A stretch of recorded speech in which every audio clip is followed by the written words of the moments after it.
23번째 시간으로 핍박을 통해 이루시는 하나님의 뜻이라는 제목으로 하나님 말씀을 선포하도록 하겠습니다. 우리 인생 가운데 핍박과 환난의 폭풍이 몰아칠 때가 있습니다. 그런 순간에 우리 믿음의 사람들이 절대로 놓치지 않고 견지해야 되는 진리는 하나님은 절대 실수하는 분이 아니라는 사실입니다. 동시에 여러분, 하나님은 그 폭풍의 시간을 통해서 반드시 하나님의 목적을 이룬다는 사실이에요. 스데반이 순교하고 예루살렘 교회에 가히 대박해죠. 지금까지에 일어났던 박해보다도 훨씬 더 강력한 그 박해가 일어났고, 그 결과 사람들이 사방으로 흩어져 버리게 됐습니다. 그런데 여러분, 이 사건은 지난주에도 잠시 언급드렸지만은 하나님의 더 원대한 계획이 이루어지게 하는 중요한 계기가 된 거죠. 오늘 이 말씀을 가지고 세 가지로 은혜를 나누고자 합니다. 말씀을 통해서 핍박과 환난을 통해서 이루시고자 하는 그 하나님의 놀라운 목적을 발견하시고 우리 모두가 굳건한 신앙인들로 다 세워질 수 있기를 간절히 축복합니다. 자, 크게 세 가지로 살펴보겠습니다. 첫 번째는 핍박은 언제나 하나님의 뜻을 이룹니다. 우리 한번 따라합시다. 핍박은 언제나 하나님의 뜻을 이룬다. 자, 1절 중반절부터 볼까요? 보니까 그날에 예루살렘에 있는 교회에 큰 박해가 있어 사도 외에는 다 유대와 사마리아 모든 땅으로 흩어졌다. 오순절에 성령 세례가 강력하게 임하고 정말 가히 대단한 예루살렘 교회가 세워졌습니다. 강력한 말씀이 선포되고 뜨거운 찬양과 기도로 충만하고 성찬과 각종 모임과 심지어 서로 유무상통하는 그런 아름다운 교회가 세워졌어요. 바로 그 순간에 그 교회에 거대한 핍박의 폭풍이 몰아닥쳤습니다. 스데반도 순교하고 우리가 자세히 나와 있지는 않지만 예측할 수 있는 건 수많은 사람들이 잡혀서 죽임당하고 나중에 실제로 이제 야고보 사도도 순교당하잖아요. 그러니까 두 명의 야고보 중에서 사도 야고보가 이제 순교를 최초로 당한 겁니다. 그래서 이제 결국 그 교회의 역사가 막을 내려버리는 그런 내용이에요. 자, 우리 인간적인 시각에서 볼 때 이거 좀 황당하기도 하고, 그럼 성령을 왜 부어주셨지?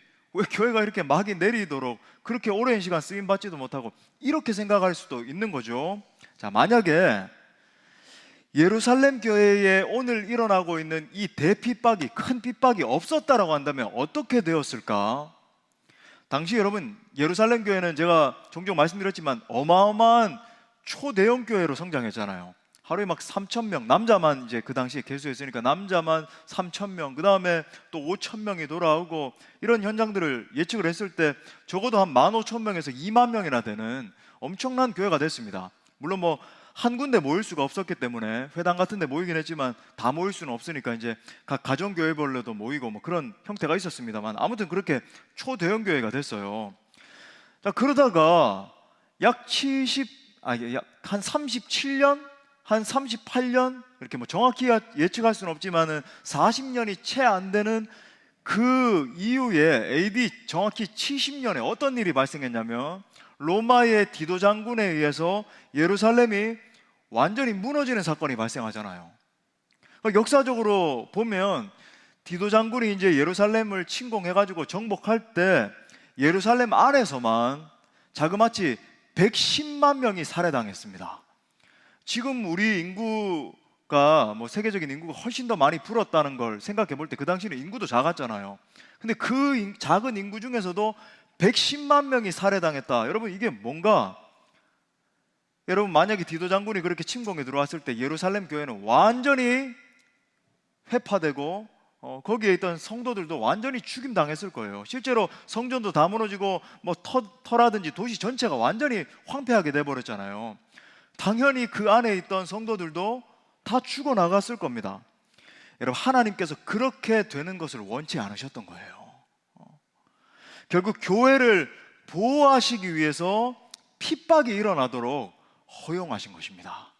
여러분, 이 엄청난 하나님의 계획이 보이십니까? 예, 만약에 핍박이 일어나서 흩어지지 않았다고 한다면 여러분, 교회에 있던 모든 멤버들이 다 진멸당하는 그런 상황이 벌어졌을 거라는 거죠. 동시에 이 핍박이 사도행전 1장 8절 말씀을 그대로 성취시키는 역할을 했다고 제가 지난주 말씀드렸죠. 자, 우리 사도행전 1장 8절 말씀 다 같이 다시 한번 읽겠습니다. 시작. 오직 성령이 너에게 임하시면 너희가 권능을 받고 예루살렘과 온 유대와 사마리아와 땅끝까지 이르러 내 증인이 되리라 하시니라. 아멘. 자, 사도행전 8장 1절 이 말씀에서도 지명이 그대로 언급이 되면서 마치 이 말씀을 읽을 때 사도행전 1장 8절 딱 뒤집으면 연상이 되도록 누가가 의도적으로 지금 성령의 조명 아래에서 그렇게 기록을 하고 있는 거예요. 결국 하나님께서 이 대핍박을 허용하심을 통해서 하나님의 사람들을 온 열방 가운데로 완전히 흩어버리셔서 장차 이루어질 이 더 큰 하나님의 복음 역사를 준비시키는 사건이 된 것입니다. 물론 예루살렘 교회에 핍박이 온 것은 굉장히 쉽지 않은 상황이고 진짜 환란이에요. 말 그대로 대환란이고 어려운 사건임에 분명합니다. 하지만 결국은 하나님의 뜻을 이루는 축복 사건으로 여러분 바뀌어지는 역사가 일어나게 됐다는 거죠. 사랑하는 여러분, 항상 핍박은 하나님의 아름다운 뜻을 이룹니다. 항상 그래요. 우리 개인들도 인생을 살다 보면 온갖 환난과 어려움과 핍박이 올 때가 있습니다. 하지만 여러분, 궁극적으로 보면 하나님의 뜻을 벗어난 핍박과 환난은 없다는 것을 우리가 알아야 돼요. 물론 마귀가 주는 그런 고난도 있습니다만은 그것조차도 하나님의 그 섭리적인 허용 가운데, 이걸 신학적 용어거든요. 섭리적 허용 그러는데 하나님이 허용하실 때만 일어날 수 있는 일이라는 거죠. 그래서 여러분, 환난이 오면 우리는 오늘 이 구절을 기억해야 되는 거예요. 환난과 어려움이 닥쳤을 때 흩어지라는 성령의 음성이구나. 하나님이 복음을 위해서 내가 감당하기를 원하시는 더 넓은 그 지경이 있는데 그 지경에까지 나아가서 더 많이 헌신하라는 것이구나 라고 하는 것을 깨달아야 된다는 그런 말씀이에요. 그러면 우리의 예루살렘은 어딘가? 우리가 예루살렘에 지역적으로 그렇게 살고 있는 건 아니잖아요. 우리 형제 자매 여러분, 우리 모두가 매일매일 살아가는 그 삶의 현장이 예루살렘이에요.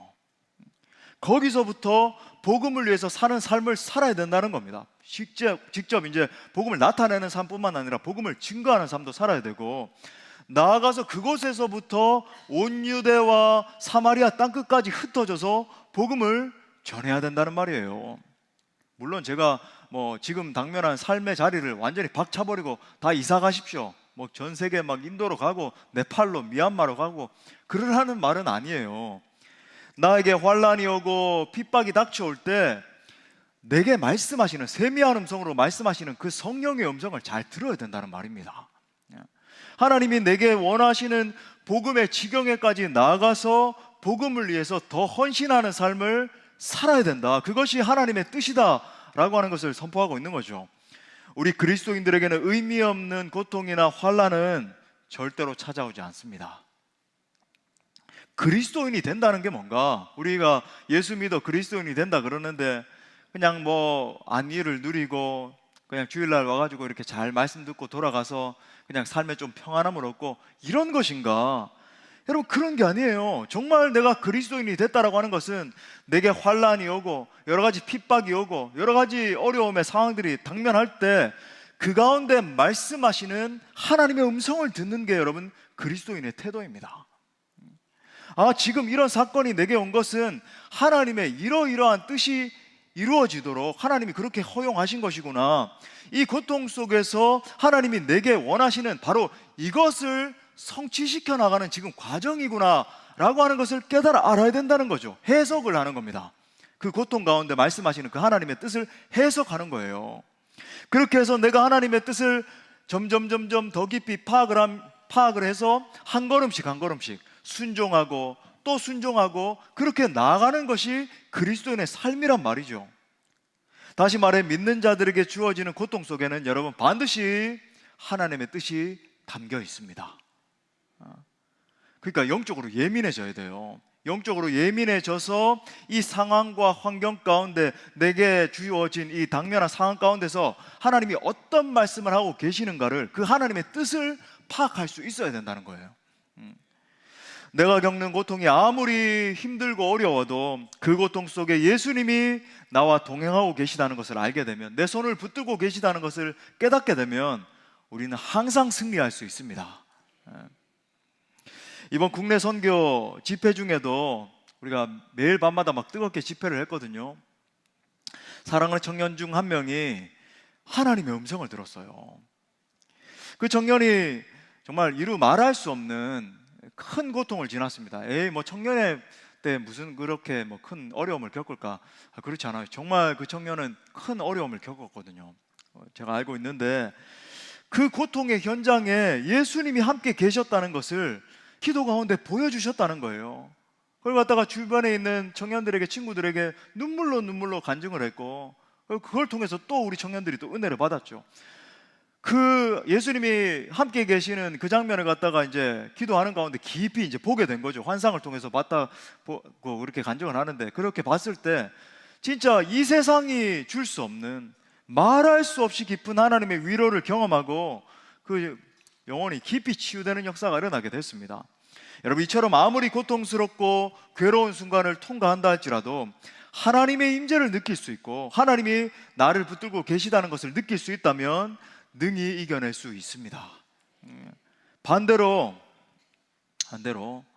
내 안에 하나님의 임재를 느낄 수 없을 때, 하나님의 음성을 전혀 느낄 수 없는 거예요. 아무리 기도해도, 아무리 찬양하고, 아무리 예배를 거듭해도 하나님의 임재를 전혀 느낄 수 없다면, 여러분, 그것이야말로 그리스도인들에게 가장 비참한 상태라고 할 수 있을 거예요. 예배 가운데 나오는데도 불구하고 그냥 뭐 구경 이렇게 적당히 하다가 오늘 말씀 좋네, 오늘 뭐 찬양 좀 뜨거웠네, 하나님의 임재가 내 심령을 감동감화시키는 것을 전혀 느끼지 못한 채로 돌아가는 것을 반복한다면, 여러분, 그거보다 더 비참한 상태가 없다는 겁니다. 혹시 여러분은 그런 경험을 하신 적이 있으십니까? 아무리 기도하고 기도를 해도 그분의 임재를 전혀 느낄 수 없는 거죠. 하나님의 음성을 들을 수도 없고 하나님의 내 삶을 향한 그 만지심을 전혀 느낄 수 없는 상태가 잠깐이 아니라 계속되는 거예요. 1년, 2년, 3년, 5년, 10년 아무리 불러도 전혀 은혜를 느낄 수 없는 상태.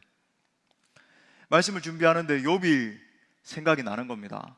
재산을 다 잃어버리고 병 걸리고 자식들 다 죽고 사랑하는 아내라고 결혼을 했는데 그 하나밖에 없는 아내가 당신이 경외하고 예배하는 그 하나님을 저주하고 죽으라는 그런 독한 말을 막 쏟아내고, 그 다음에 그 아내도 나중에 떠나가 버리잖아요. 또 남은 친구들이 와가지고 마지막 남아있는 그 자존심까지 다 짓밟는, 그게 여러분 욥기 막 계속 기록되어 있잖아요. 친구들이 얼마나 무시를 하고 괄시를 하고 심지어 영적인 언어를 사용해가지고 욥의 자존심까지 다 짓밟아 버리잖아요. 그런 상황 가운데 욥으로 하여금 가장 정말 견디기 어렵게 한 그런 요소가 무엇이었는가? 하나님의 임재가 없는 거죠. 아무리 불러도 하나님의 임재를 느낄 수 없는 상태가 계속 지속되는 겁니다. 욥이 그렇게 고백을 하잖아요. 욥기 23장 8절부터 9절에 보니까, 그런데 내가 이게 다 좋다, 이 상황 다 좋은데 내가 앞으로 가도 그가 아니 계시고 뒤로 가도 보이지도 않고, 그가 왼쪽에서 일하시나 하면서 이렇게 봤는데 내가 만날 수도 없고, 그가 오른쪽으로 돌이키시나 하면서 보는데 볼 수도 없는, 여러분, 하나님의 임재가 없다라고 하는 것은 우리 인간들에게 있어서 가장 불행한 그런 상태예요. 너무나 괴로운 상태죠. 견딜 수 없는 겁니다. 하지만 여러분, 욥의 위대함이 여기서 발견되는 거죠. 그는 끝까지 포기하지 않고 끝까지 하나님께 나아갑니다. 하나님께 기도하면서 하나님의 얼굴을 구해요. 이게 수년간 지속되는데 이 비참한 상태가, 하나님, 저는 주님이 필요합니다, 저는 주님이 필요합니다, 막 나가는 거죠. 그래서 결국에는 하나님이 당신의 얼굴을 보여주십니다. 자, 그렇다면 욥에게 주어진 이 고통과 환난은 어떠한 하나님의 뜻을 이루기 위한 방편이 됐는가? 하나님이 욥에게 고통을 주신 그 결정적인 핵심 이유가 뭔가? 제가 일전에 말씀드린 적 있죠. 욥 안에 있던 자기 의를 깨부수기 위해서 고통을 허용하신 거예요. 신앙인의 영적인 여정에 있어서 참 이게 참 괴로운 건데, 가장 감지하기 어려운데, 여러분 이렇게 설교를 계속 들어도 이거 정말 감지하기 쉽지 않습니다. 나는 의로운 척하고 계속 있어요. 자기 자신의 심령에 진짜 직면하는 사람이 잘 없단 말이죠. 제일 감지하기 어렵지만 가장 위험한 것이 무엇인가? 하나님이 가장 싫어하는 게 뭔가?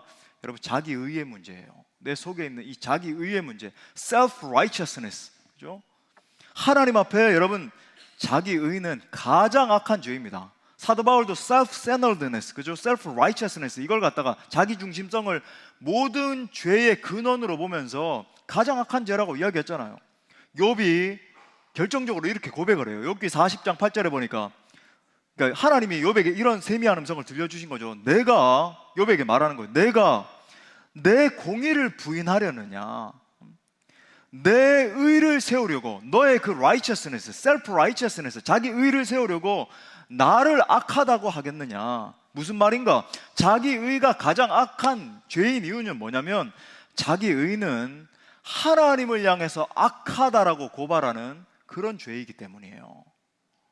하나님, 내가 이렇게까지 주님을 위해서 일을 하고 이렇게 헌신도 하고 내가 꽤 다른 사람, 저렇게 흉악한 사람에 비해서 꽤 괜찮은 사람인 것 같은데 왜 나에게는 이렇게밖에 대우를 안 해주십니까? 라고 하나님 앞에 항의하는 거죠. 내 돈과 나의 재능도 많이 들였고 내 시간, 물질 하나님 앞에 많이 헌신했는데 왜 저 사람은 저렇게 대우해 주시고 나는 이거밖에 대우 안 해주십니까? 라고 불만을 제기하는 거예요. 여러분, 이런 모습이 전형적으로 자기의가 드러난 모습입니다. 워딩 자체를 갖다가 이렇게 고백하지 않는다 할지라도 마음속에 그런 어떤 심리가 있는 거죠. 하나님을 향해서 불만의 그 마음, 그죠? 한마디로 정리하자면 하나님을 향해서 하나님, 당신은 악하십니다라고 막 대드는 거예요. 결국 욥은 자기가 당했던 환난을 통해서 완전히 깨어집니다. 자기의가 완전히 박살나버리죠. 그래서 그가 두 손 두 발 다 들고 뭐라고 고백해? 하나님, 나는 내 자신을 미워합니다라고 이야기를 해요. 예전에는 내 자신이 너무 중요했죠. 내 자신의 자존심이 짓밟히는 것, 내 자신이 어떻게 되는 것, 내 자신 너무 소중했는데 이제는 내 자신이 그렇게 소중한 게 아니었구나. 하나님, 이제는 내 자신을 내가 미워합니다. 이제 나는 내 자신을 거절하기로 결정합니다. 티끌과 재 가운데서 내가 회개합니다라고 절박하게 외치잖아요. 욥기 42장 6절에 그러므로 내가 스스로 거두어드리고, 그러니까 지금까지 자기 주장하던 모습, 자기 악을 바라던 모습, 형제에게 상처 주고 내 자신을 지키기 위해서 계속 내 자신 주장하던 그거 청산해버리고 티끌과 재 가운데서 내가 진짜로 회개합니다. 이제는 정말 내 자신을 부수어뜨리고 하나님께 진짜 순복하는 삶을 살겠습니다 고백하는 거예요. 여러분, 이렇게 진정으로 욥이 회개했을 때 하나님이 어떻게 하셨어요? 모든 것을 두 배로 갑절이나 회복시켜 주신 줄 믿습니다. 여러분, 이것이 하나님의 회복하시는 역사예요. 욥의 이야기를 통해서 우리가 정말 깨달을 수 있는 것이 무엇인가? 환난과 고난, 슬픔과 핍박을 통해서 하나님은 반드시 하나님의 뜻을 이루신다는 겁니다.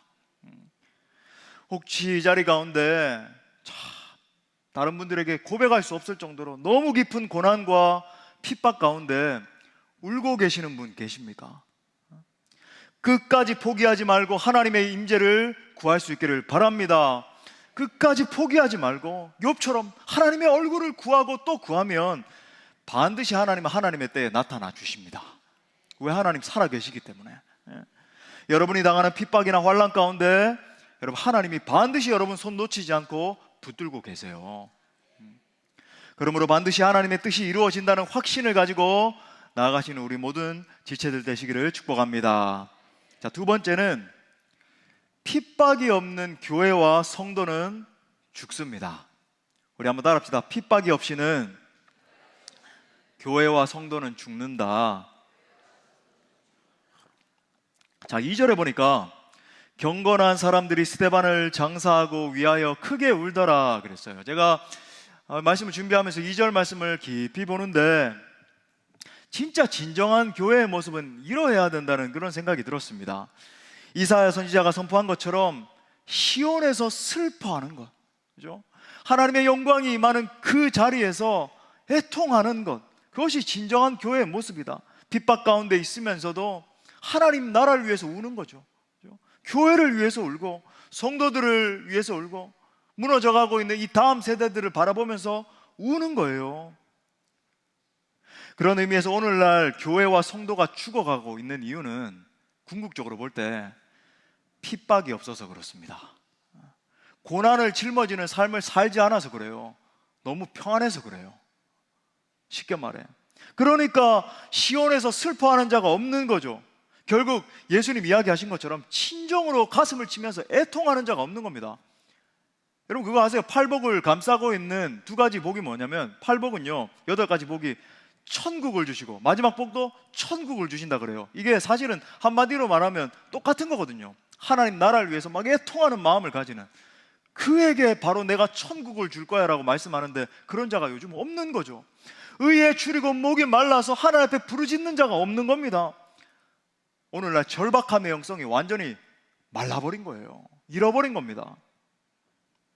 혹 자기 자신의 내면 속에 있는 자기의 이 죄로 인해서 애통해하면서 하나님 내가 정말 이거밖에 안 되는군요, 하나님 나를 살려주십시오, 날 정화시켜 주십시오, 우는 자도 없고, 아니면 사명 감당하지 못하고 있는, 더 적극적으로 헌신하지 못하고 있는 이 공동체로 인해서 가슴치며 우는 자도 없고, 아니면 무너져가고 있는 이 다음 세대 한국 교회를 바라보면서 같이 애통해하면서 더 이상 기도하지 않아요. 내 문제, 내 요거 통과하고 내가 승진하고 내가 잘되고 내가 성공하고 이것만 몰입돼 있지. 정말 교회를 향한 하나님의 뜻이 무엇인가? 우리 이사야서 61장 3절 말씀에서 이렇게 말하잖아요. 무릇 시온에서 슬퍼하는 자에게, 그렇게 슬퍼하는데 애통해하는데 화관을 주신대요. 그 죄를 대신해서 기쁨의 기름으로 그 슬픔을 대신하며 찬송의 옷으로 그 근심을 대신하시고 그들이 의의 나무 곧 여호와께서 심으신 그 영광을 나타낼 자라 일컬음을 받게 하려 하심이라. 여러분 이게 교회입니다.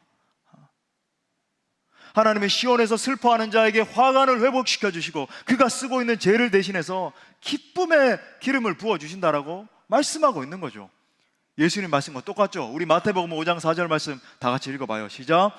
애통하는 자는 복이 있나니 그들이 위로를 받을 것이며. 아멘. 하나님은 애통하며 슬퍼하는 자에게 하늘의 위로를 회복시켜 주십니다. 이것이 교회와 성도를 향한 하나님의 뜻이라는 거예요. 그런데 오늘날 교회의 성도들을 보면 진정으로 기뻐하고 찬송하는 교회와 성도를 찾아보기 어렵습니다. 오히려 영적으로 메말라 있는 교회와 성도들이 너무나 많다는 것을 볼 수 있죠. 왜 그런가? 정말 질문을 던져야 되죠.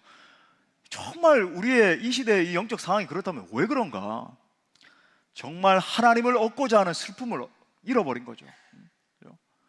뭐 이렇게 우리 함께 성령 집회 나와서 부르짖읍시다, 새벽마다 우리 함께 기도합시다, 뭐 성경 공부합시다, 이런 것들이 단순히 뭐 여기에 참석하십시오 이런 게 아니잖아요. 그죠? 선교합시다 이런 것도 요거 한번 참석하면 뭐가 크레딧을 얻고 내가 선교 갔다 온 사람이지 이런 게 아니잖아요. 그 모든 과정을 통해서 하나님을 얻고자 하는 거죠. 하나님, 내가 주님을 얻기 원합니다. 주님을 더 알기를 원합니다. 주님을 더 사랑하기를 원합니다. 이거잖아요, 전부 다. 근데 그 슬픔을, 그 애통함을, 그 열망을 잃어버린 거예요. 하나님의 임재를 향한 갈망, 그죠? 하나님, 나는 주님이 필요해요. 잃어버린 거예요. 여러분, 복음은 반드시 핍박과 어려움 속에서 꽃을 피우게 되어 있습니다. 핍박과 어려움 속에서 꽃 펴요. 왜 그런지 아십니까? 복음이라고 하는 것이 나 잘 먹고 잘 살고 문제 해결 받고, 여러분 이거 이방 종교 무슨 귀신에게 그저 절을 이런 거잖아요. 복음은 그런 게 아니에요. 복음은 내 온 인생과 내 온 목숨을 거는 것이기 때문에 그렇습니다. 반대로 여러분, 핍박이 없으면 항상 교회는, 성도는 생명력을 점점 잃어가게 돼 있어요. 지금 유럽이나 미국이나 한국 교회의 모습을 생각해 보면 바로 알 수 있죠. 진짜 예수 그리스도께 붙들린 그리스도인들이 아니라 그냥 겉으로만 왔다 갔다 하는 가짜 신자들이 교회에 넘쳐나고 있는 거죠. 그러니까 생명력이 없는 겁니다. 어스기니스, 이 calling, 그죠? 소명이라는 책을 쓴 어스기니스가 그렇게 통탄을 하는 거예요. 이 영국의 신학자다 보니까 글을 쓰고 있는 그 와중에도 영국 교회는 사그라들고 있고 저 비천한 곳에 있는 기독교들은 번성하고 있는데 이게 대체 왜 유럽에 있는 교회들, 미국에 있는 교회들은 왜 점점 이렇게 돼가고 있는 걸까? 통탄을 하는 글을 읽게 된 거죠. 왜 그럴까? 나 잘 되는 복음, 형통의 복음, 좀 이렇게 현대인들은 나이스한 복음 듣길 원하잖아요. 저처럼 이렇게 좀 레디컬하고 사람의 심령을 막 찌르려고 하고 이런 설교는 듣기 싫어해요. 여러분들은 정말 대단하신 것입니다. 이런 복음을 듣고 계신. 근데 적당히 그저 마음을 편안하게 하고 축복하고 위로하고 이런 것은 사람들이 많이 모여요. 심리적으로 이렇게 위로를 주는 그런 설교. 근데 정말 우리가 깨어져야 되고 복음 앞에 엎드려져야 되고 복음을 위해서 헌신해야 되고, 여러분 참 대단하십니다. 많은 사람들이 그냥 가짜 신앙생활하고 있는 거예요. 지금 북인도 같은 곳에 복음의 역사가 일어나는 이유가 무엇일까요? 우리가 동역하는 북인도 이 총회에 속한 사역자들을 통해서 지금까지가 아니라 매년입니다. 매년 예수 믿고 세례 받는 사람이 약 150만 명에 달해요. 150명 아니고 150만 명에 달합니다. 인도에 그 세워진 한 2,000명에 달하는 사역자들을 통해서 처음에 여러분 아무도 한 명도 없을 때 개척을 해가지고 그죠? 그렇게 브레이크트루 한 거예요. 제가 사역했던 미국의 교회와 그죠? 여러 교회들이 이렇게 협력을 하면서 사역을 했고 지금 우리가 이제 또 동역하고 있는데 저도 처음 들었을 때 그거 좀 과장 아닙니까? 여러분 가보면 바로 알아요. 제가 한 10년 전에 처음에 가기 전에는 그렇게 좀 생각을 했거든요. 근데 우리 갔다 온 지체들 알잖아요. 우리가 갔던 일주일 사이에만, 이것도 이제 지금 모디 정권이 들어서서 핍박이 심해지면서 좀 줄어든 숫자예요. 근데 일주일 사이에만 약 500명에서 600명의 사람들이 예수님을 믿고 세례받는 역사가 일어났어요. 이전엔 더 했고 막 1000명, 1200명 뭐 이랬고. 그럼 어떻게 그런 역사가 일어나는가? 환경적으로 너무 어려운 거죠. 너무 가난하고 핍박하고 온 집안을 봐도 자기 형제, 자매, 자식들 뭐 저주 가운데, 여기 귀신을 많이 섬기다 보니까 온갖 저주가 다 껴있거든요. 다 그렇게 죽어가고 있고 아파하고 있는 상황이 가득하니까, 그러니까 복음이 조금만 이렇게 전해져도 막 갈급한 마음으로 붙드는 거예요. 내가 살길 원합니다. 하나님을 만날 수밖에 없는 거죠. 반대로 정말 이렇게 되지 않기를 원합니다만은 인도가 점점 더 잘 살게 되고 또 예수님 믿는 게 점점 더 평안해지면 여러분 어떻게 될까요? 이러한 역사는 점점 더 사그라들게 될 것입니다. 이게 명확해요. 저는 중국도 이렇게 생각해 보면 지금 하나님의 역사가 일어나고 있다고 생각을 해요. 왜 그런지 아세요? 지금 이 시진핑 정권이 완전히 막 대탄압을 하고 교회를 갖다가 말살시키고 있잖아요. 하나님은 그런 때에 더 강력하게 역사하십니다. 저는 그렇게 생각해요. 거기에 남아있는 많은 가정교회들이 있잖아요. 가정교회 중심으로 많이 그렇게 모이고 몰래 예배드리고 그러고 있는데 더 절박하게 주님 붙들고 더 기도하고 더 말씀 앞에 서기 위해서 노력하는 그런 숨겨진 많은 사람들이 오히려 더 정령케 돼서 더 거룩하게 돼서 막 일어나고 있다고 저는 확신합니다. 여러분 나중에 보세요. 나중에 열린 다음에 가면 반드시 그 열매들을 보게 될 거예요. 왜? 하나님이 그렇게 역사하시니까.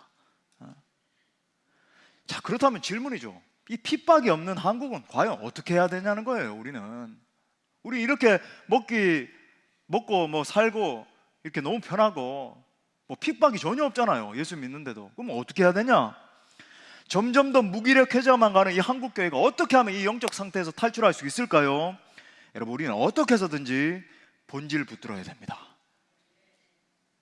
성도들로 하여금 진짜 십자가 복음 붙들고 그 복음의 정신으로 무장된 제자로 살도록 이끌어야 돼요. 그렇게 되려면 어떻게 하면 되는가? 우리의 삶 전체가 복음 전하는 삶으로 바뀌면 됩니다. 여러분 정말 아멘 하셨습니까?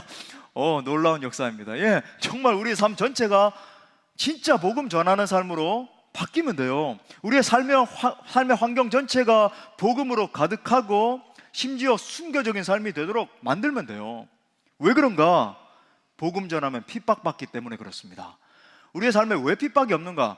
여러분 복음 전하지 않기 때문이에요. 직장에서도 여러분 적극적으로 복음을 한번 전해보세요. 바로 이상한 사람 취급당하고 그죠? 왕따 당하고 그런 일이 일어날 거예요. 저도 그랬거든요. 학교 다닐 때 막 고등학교에서 막 복음 전하고, 저는 전교생이 제가 예수 믿는 거 다 알았거든요. 군대에서 내무반안에서 50명 중에서 49명 복음 전하고 나머지 1명 그죠? 나도 네가 믿는 예수님을 믿고 싶다. 어떻게 그런 감정이 있었는가? 핍박이 있었거든요. 조롱이, 물론 뭐 사도들이 당한 그런 핍박을 당하진 않았지만, 그죠? 핀잔 듣고 뭐 이렇게 조롱당하고 있었거든요. 감내하는 거죠.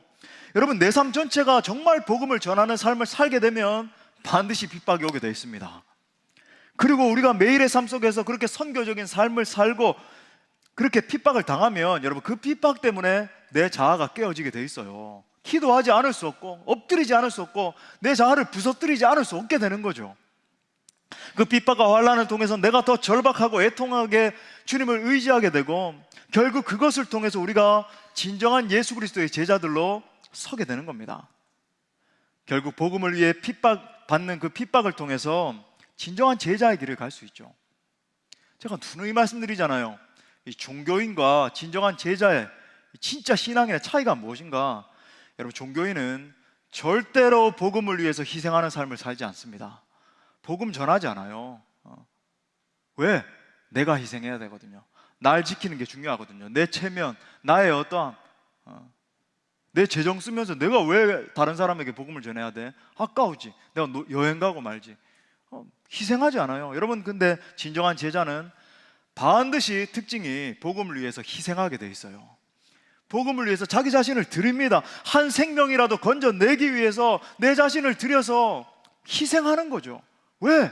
자기 자신보다 하나님이 더 귀하니까. 내 자신보다도 하나님의 나라가 성취되는 게 훨씬 더 귀하니까 희생하는 자리에 가게 되는 거예요. 그러므로 우리는 죽을 때까지 복음을 위해서 핍박과 환난을 짊어지는 삶을 살아야 합니다. 그래야 이 무서운 자아를 죽이고 진정한 제자로 하나님 앞에 설 수 있는 거예요. 여러분, 이런 고백은 주님 앞에서 깨어지고 자기 자신을 채찍질하면서 부수기 위해서 사력을 다하는 자만이 할 수 있는 고백입니다. 핍박과 환난을 통과하면서 우리의 깊은 내면까지도 정화됐기 때문에 그렇게 고백할 수 있는 거죠. 여러분, 그런 의미에서 핍박이 없으면 교회는 반드시 부패해요. 고난이 없으면 성도는 곧장 타락하고 능력을 잃어버리게 됩니다. 왜? 우리 자체가 너무나 끔찍한 죄인이니까. 그래서 주님이 우리에게 핍박과 환난을 허락하시는 겁니다. 하지만 우리가 복음을 전하다가 받는 고난과 환난은 하나님 앞에 아름다운 것임을 기억하십시오. 하나님은 그것을 통해서 하나님의 뜻을 반드시 이루시고 그 고난의 길을 걷는 자를 영광스럽게 해주십니다. 우리 이 놀라운 말씀, 마가복음 8장 35절 말씀 우리 다 같이 한번 읽을까요? 시작. 누구든지 자기 목숨을 구원하고자 하면, 나와 복음을 위하여 자기 목숨을 잃으면 구원하리라. 그러므로 날마다 복음을 위하여 핍박과 고난을 짊어지는 삶을 사시는 진정한 제자 되시기를 축복합니다. 자, 마지막 세 번째, 그럼 어떻게 해야 되는가라는 거예요. 적용점이죠. 어떻게 해야 되는가? 참 쉽지 않지만 선포합니다. 핍박이 오면 달갑게 받으면 됩니다. 예, 쉽지 않아요. 네, 아멘 하죠. 핍박이 오면 달갑게 받으시면 돼요. 예수 안에서 달갑게 받는 거죠. 예수님을 기억하면서, 생각하면서, 받으면서 그 안에서 하나님의 뜻을 발견하시면 돼요. 그 고난과 핍박을 통과하는 가운데 내 자아를 철저히 깨뜨리고 죽이면 되는 거죠. 그러기 위해서 제가 두 가지 붙들 것을 적용점 권면을 드립니다. 첫 번째는 바른 기대를 가지셔야 되고, 두 번째는 바른 기도를 하셔야 돼요. 자, 첫 번째 한번 따라합시다. 바른 기대를 가져야 된다. 우리가 보통 바른 기대를 가지지 않아서 어려움과 환난 속에서 더 힘들어하는 것을 보죠. 예를 들어 우리가 처음 선교를 간다 치면 우리가 살던 환경과 전혀 다르고 형편없다라고 하는 것을 알고 가잖아요. 근데 실제로 가보니까 근데 뭐 들었던 것보다 실제로 생각하던 것보단 괜찮네, 뭐 지낼 만하네 싶은 거예요. 물론 제가 개인적으로 간다든지 할 때보다 훨씬 더 좀 좋은 데로 제가 우리 현지 사역자들에게도 커뮤니케이션에서 한 단계 더 좋은 데를 이렇게 잡으라고 권면을 합니다. 저는 진짜 막 20불짜리 그런 데 자다 보면 막 쥐가 쌩 지나가기도 하고, 이렇게 어느 날 이렇게 자고 있는데 뭐가 소리가 이런 계속 들리는 거예요. 그 에어컨에서 나길래 뒤에 보니까 비둘기가 한 마리 그렇게 안에 들어있기도 하고, 뭐 놀라운 역사가 있는 곳에 가서 이렇게 잡니다만, 우리 지체들은 절대 그런 데서 안 자요. 뭐 쥐 절대 없습니다. 그런데 자면 안 된다. 제가 신신당부해서, 물론 좀 한국보다 훨씬 형편없어요. 하지만 그래도 좀 좋은 곳에서 자거든요. 깨끗한 곳에서. 근데 아무튼 뭐 그렇게 처음부터 알고 가기 때문에 원망하거나 뭐 불평하지 않고 오히려 감사하는 마음으로 사역을 감당하고 올 수 있게 되는 거죠. 반대로 여러분, 선교지 가면서도 내 방처럼 편안하고 환경도 좋고 이런 기대를 가지고 가면 어떻게 될까요? 그런 지체는 웬만한 좋은 환경에 가더라도 반드시 불평합니다. 여러분, 제가 지금 드리는 얘기가 굉장히 중요한 통찰이 있는 얘기예요. 예수님을 제대로 믿으면 여러분 기억하십시오. 반드시 핍박과 환난이 오게 되어 있습니다. 만약 이 정말 강력한 말인데 여러분 정말 대단하십니다. 예수 믿으면 잘 되고 무조건 병 낫고 무조건 뭐 이렇게 내 삶 가운데 근심 걱정이 다 떠나가고 문제 다 떠나가고 이렇게 알고 믿으면 어떻게 될까요? 핍박과 환난이 올 때 그 영혼은 무너집니다. 이거 대체 뭐지? 이게 대체 무슨 어려움이야? 하나님이 살아계셔? 이런 식으로 생각을 하면서 무너져 버려요. 기대가 잘못됐기 때문에 그런 거예요. 물론 뭐 처음 예수님 믿는 분에게는 믿음을 강화시키기 위해서 하나님이 더 적극적으로 그런 복을 또 허락하십니다만, 처음부터 잘못된 기대가 그 속에 형성되어 있으니까 어려움이 올 때 그렇게 돼버리는 거죠. 물론 하나님이 그러한 축복도 주십니다. 우리가 기도하면 문제가 이렇게 해결될 때도 있고 건강이 회복될 때도 있고, 그렇지만은 여러분, 문제는 그런 복만을 기대하는 게 문제가 되는 거예요.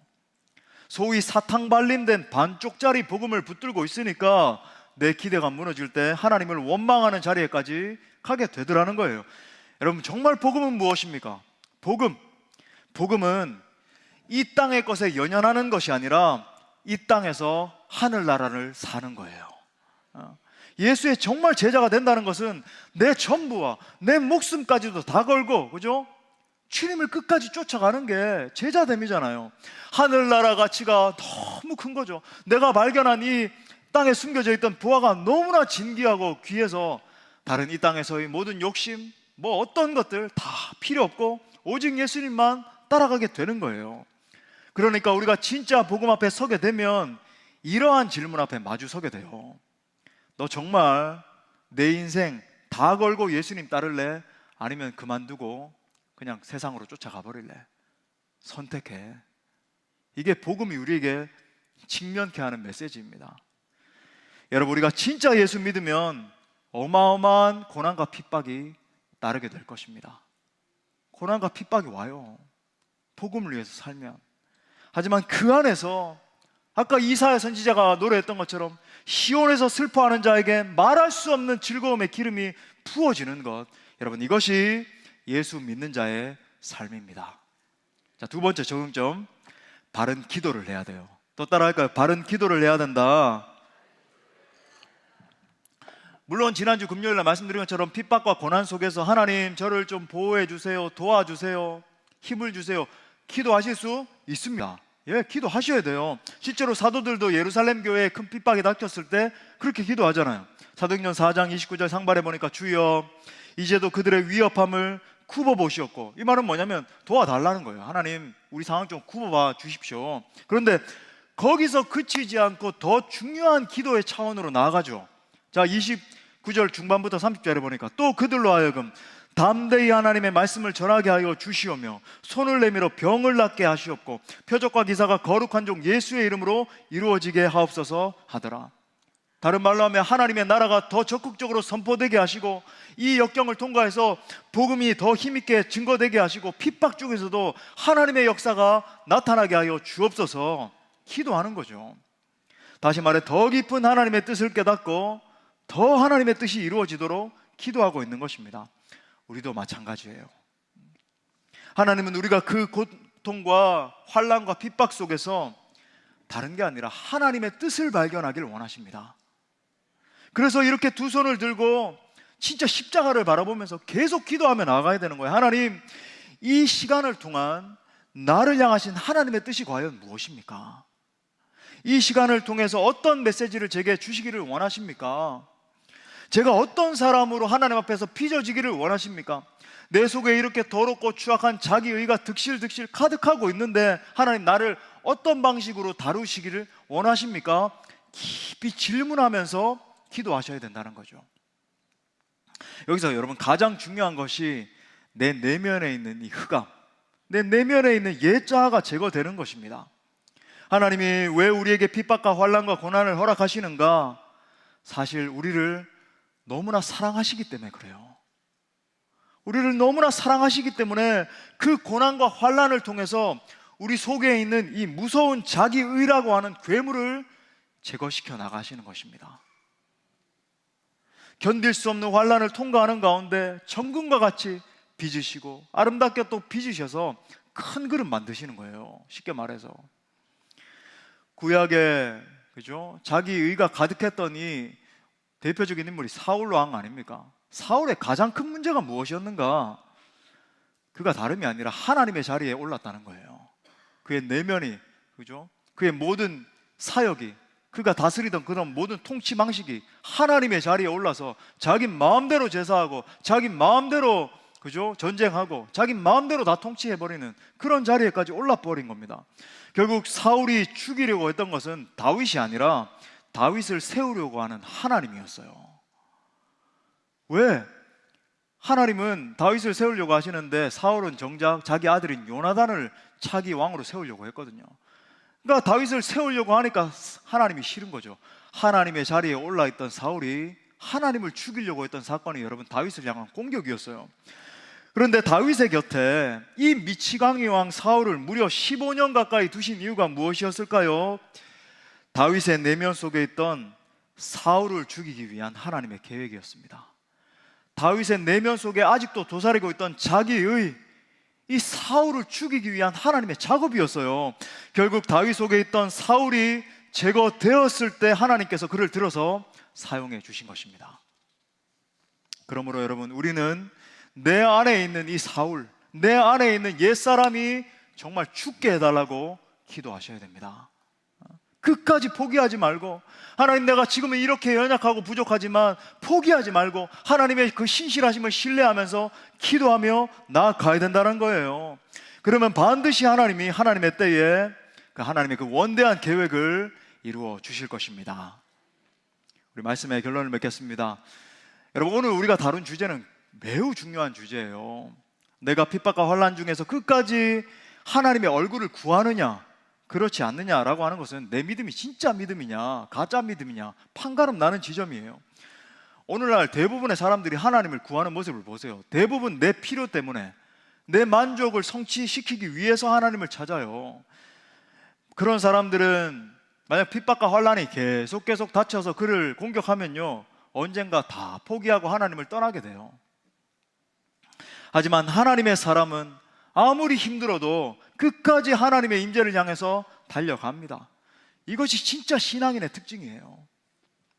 여러분, 핍박과 환난은 절대로 우리를 무너뜨릴 수 없습니다. 왜냐하면 예수 그리스도께서 십자가에서 이미 모든 고통과 환난을 대신 져 주셨기 때문이에요. 그러므로 사랑하는 여러분, 흑암과 고통 속에서 절대로 낙심하지 말 수 있기를 바랍니다. 소망을 가지고 주님을 바라보면서 끝까지 기도하면서 복음을 위해서 사십시오. 복음을 위해서 헌신하세요. 우리는 잠시 후에 반드시 부활하게 될 것입니다.